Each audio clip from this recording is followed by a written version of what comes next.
АБЖ Магистраль Транстелеком акционерлік қоғамының инновациялық жобасы. Оның негізгі мақсаты темір жолдарды жөндеуді жоспарлық түрде емес, зақымдалуына байланысты жөндеу жұмысын жүргізу. Жоба екі бағытты қамтиды: диагностика мен қадағалау және жол шаруашылығын жүргізуді автоматтандыру. Кешенді қадағалау жүйесі және инфрақұрылым жағдайының диагностикасы үш кезеңге бөлінеді.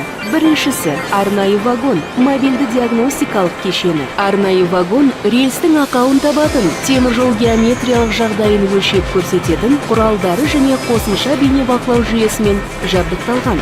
Бұл диагностикалық құралдар рельстердегі ақаудың барын немесе жоқтығын және темір жолдардың геометриялық жағдайын анықтайды. Екіншісі өздігінен жүретін вагон автоматриса, қосымша жабдықтармен жарақталған.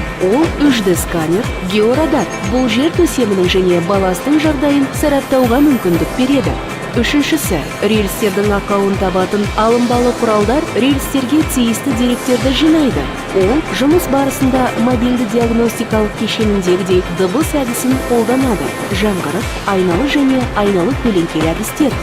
Жедел деректер мобильді байланыс жүйесі арқылы диагностика орталығына түседі. Жүйе арқылы анықталған ақаулар берілген координаттар ақаудың орналасқан жерін дәлме-дәл тауып беруге мүмкіндік жасайды. Бұл қажетті қор жинауға және жұмыс көлемін есептеуге мүмкіндік береді.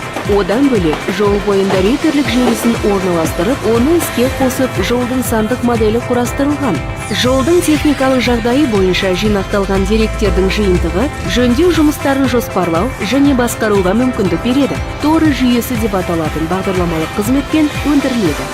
Бизнес процесін автоматтандыру және торы жүйесінің жасалуы темір жол қызметкерлеріне жолдың жөндеу жұмыстары өтетін орынды, уақытын, жеделдігін және ұзақтығын бақылауға мүмкіндік береді. АБЖ магистральдың арқасында қауіпсіздік, сапа және жедел басқару деңгейі артты. Бизнес процестер жеңілдеді және жол жұмыстарына жұмсалатын шығын мөлшері айтарлықтай азайды. Автоматтық басқару жүйесі магистраль. Қауіпсіздік, жылдамдық, үнем.